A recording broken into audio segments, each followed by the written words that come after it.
Picture two dealership floors on the same afternoon. In one, a salesperson is offering $15,000 off sticker just to get a car off the lot before month's end. In the other, a customer is being politely told there is nothing to offer him at any price.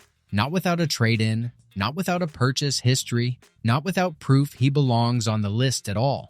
Both scenarios are happening in America right now, sometimes inside the same dealership group, sometimes for cars built by the same parent company. While the last video on this channel covered luxury cars gathering dust on American lots for close to a year and a half, this one covers the exact opposite problem. According to CarEdge's most recent market day supply data, these 7 vehicles are moving off dealer lots faster than almost anything else sold in America right now, luxury or otherwise. Some of them you will pay full sticker for and be grateful for the privilege. Some of them are fast for a reason that has nothing to do with demand at all.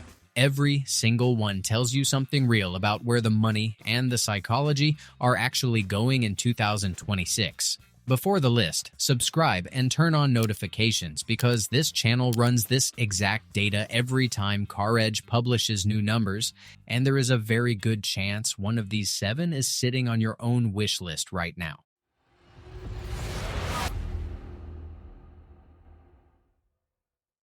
The Mercedes-Benz G-Class sits at just 16 days of market day supply, one of the fastest turning vehicles in the entire American new car market. Luxury or mainstream. But that cold number does not tell the real story. This is not an ordinary SUV. It starts in the neighborhood of $160,000 and easily clears $200,000 in the AMG G63 trim. A Mercedes sales manager summed up the situation bluntly. If he agreed to sell to anyone who showed up willing to pay sticker with no conditions attached, his dealership's waiting list would stretch 30 years. For every customer who actually drives away in a G-Wagon, 10 more reach out within 48 hours. To filter that flood, the market built an invisible toll. Dealers now expect a relationship history, 2 or 3 prior purchases from the same store, a trade-in accepted at a below-market value, every service visit routed through the same shop. The buyer who refuses to play that game spends months calling dealerships across the entire country trying to find one without a markup or a list of conditions attached. Spoiler: that dealership barely exists. What makes this particularly interesting is that the buyers who refuse to accept the screening system are often the ones who can most easily afford the markup. They are not rejecting the price. They are rejecting the idea that a car dealership gets to decide whether they are worthy of a purchase, which is a very different kind of frustration than simply not being able to afford something. It is the same psychology that shows up in luxury watch boutiques and sneaker drops, dressed up in a $200,000 body. The G-Class holds this kind of pull because it stacks 3 rare things on top of each other: unshakable military roots, genuine off-road capability wrapped underneath extreme luxury, and a design that has barely changed in decades, which ironically makes it look more current than half its newer competitors.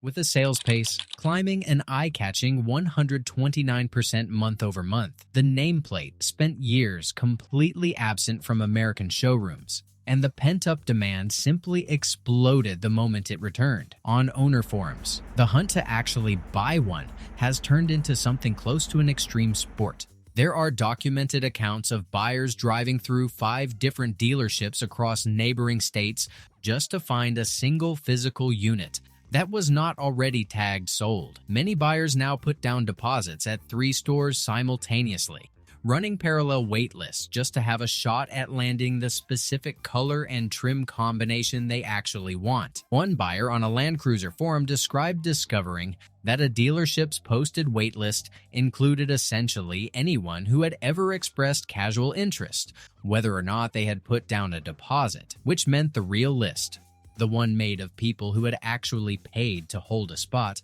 was far shorter and far more honest than what a customer sees when they first walk in. Another owner compared the whole process to fishing with 5 separate lines in the water at once, reeling in whichever one bites first and quietly cutting the other 4 loose, deposit money and all. the moment a Land Cruiser actually shows up.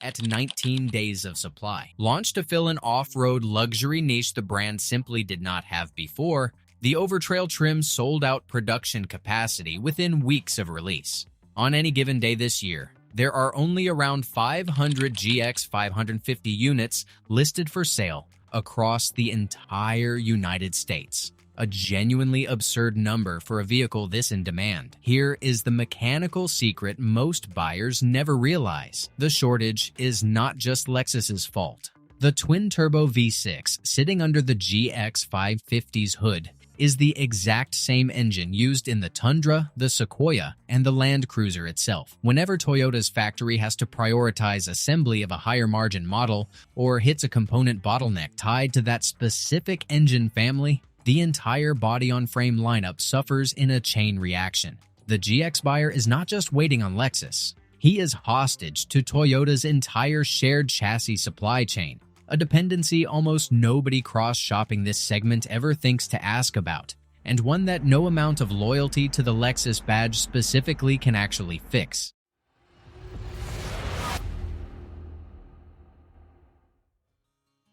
New Escalades average just 17 days on dealer lots, moving fast enough that there is very little room left for haggling. A recent dealership inventory report specifically flagged the Escalade alongside the Cadillac Lyriq as the two individual models dragging Cadillac's overall brand-level supply numbers far below the industry norm, even while some of Cadillac's other nameplates sit comfortably. That is a meaningful distinction. This is not a story about the entire Cadillac brand being hot. It is a story about two specific vehicles that GM cannot seem to stock fast enough while the rest of the lineup moves at a far more ordinary pace. Part of what keeps the Escalade insulated from the fate of every other body-on-frame SUV on this list is that it barely competes on the same terms as its rivals. A Range Rover buyer and an Escalade buyer are rarely cross-shopping the same vehicle, even though both cars occupy a similar price bracket and a similar amount of driveway. The Escalade sells an unapologetically American, unapologetically loud version of luxury,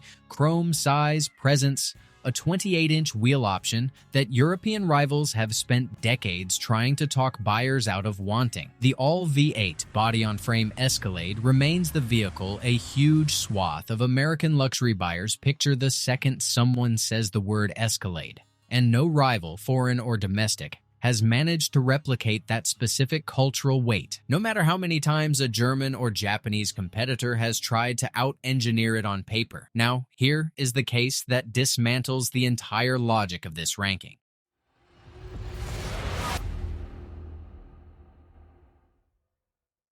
The Genesis GV60 shows up on this list with 31 days of supply. Looking only at the spreadsheet, it looks like a compact luxury EV selling like water. But talk to anyone actually tracking registration data, and the reality flips completely. Owners and analysts monitoring US registration numbers have documented what can only be described as free-fall real-world volume, with only a handful of units sold across entire months nationwide. One owner reported that after spending 2 weeks in Seoul, Genesis's own home city, he saw more brand new Ferraris on the street than GV60s. How does a car that sells this little post such a low days of supply number? The answer is simple. Genesis quietly slashed production and shipments to the United States. The math works exactly as you would expect. If you have 10 cars in the country and sell 9 of them, your supply number collapses, and it looks like overwhelming demand on paper. This is the single most valuable lesson buried inside this entire list,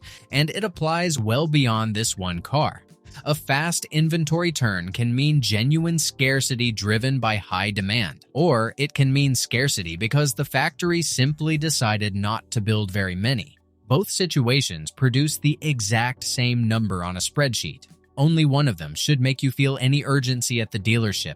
The GV60 is the second case, and understanding that difference is exactly what stops you from paying a premium on a car out of a pure illusion of scarcity manufactured, whether intentionally or not, by a production line running far below its own capacity.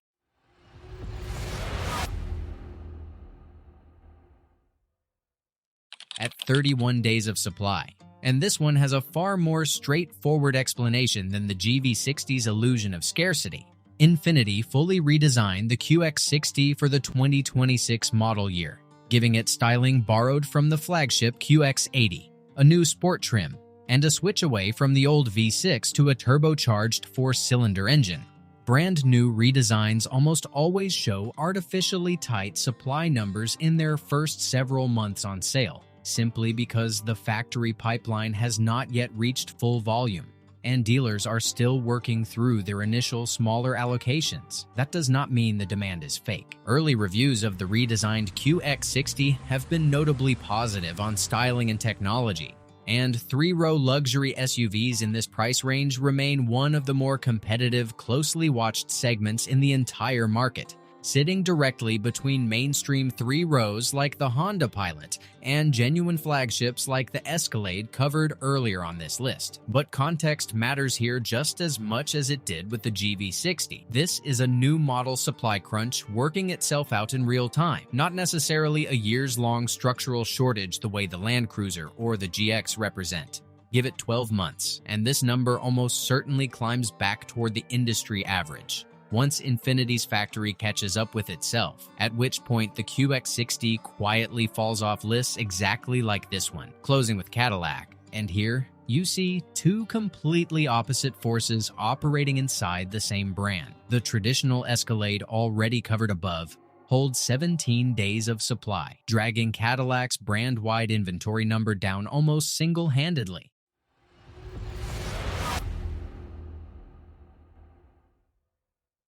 The brand's entry-level EV, posting 33 days of supply. The Optiq does not make this list because it is some unreachable collector's piece. It makes the list because it is quietly redefining GM's entire volume strategy. In some markets and regions, the Optiq alone now accounts for close to half of every Cadillac sold, a proportion that would have been unthinkable for an entry-level Cadillac even 5 years ago, back when the brand's entire identity still revolved around exactly the kind of chrome-heavy excess the Escalade represents. That split reveals a structural shift in the 2026 luxury buyer. While the scarcity around the Escalade and the G-Wagon is fueled by tradition and combustion engine status, the Optiq's fast turnover is pulled by an entirely new audience, chasing accessible electrification inside a premium badge. Buyers who may never once cross-shop an Escalade in their entire ownership life and have no interest in doing so. Cadillac has managed something very few legacy luxury brands have pulled off, keeping the mystique of its old guard icon alive, while genuinely scaling volume through a brand new electric portfolio aimed at a completely different customer, standing in the exact same showroom. 10 years ago, nobody would have predicted that a single Cadillac dealership could serve both of those buyers at once, without one cannibalizing the other's sense of what the brand is even supposed to mean. So here is what these 7 vehicles actually have in common, and it is worth sitting with, because it is more complicated than a simple ranking suggests. The G-Class and the Land Cruiser sell fast, because decades of earned reputation collided with genuinely constrained production, creating wait lists that predate this year entirely. The GX and the Escalade sell fast because each brand built something with almost no direct substitute: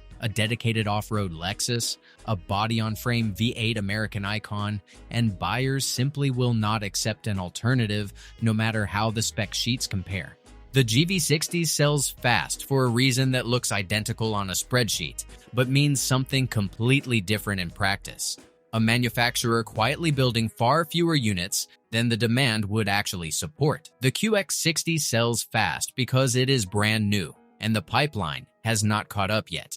And the Optiq sells fast because Cadillac found genuine mass market appetite for affordable luxury electric, in a customer segment the brand barely knew existed a decade ago. If you want any of these 7, the honest lesson across all of them is the same. Check whether the scarcity you are looking at is really about demand or just about how many the factory decided to build before you decide how urgently to act. A dealer will rarely volunteer which kind of scarcity you are actually facing, because both kinds close the sale at full price, and both kinds sound identical.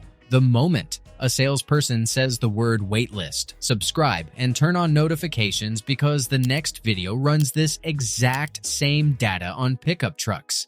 And one name near the top is going to surprise people who think they already know that segment. Drop a comment with whichever one of these 7 you would actually wait for.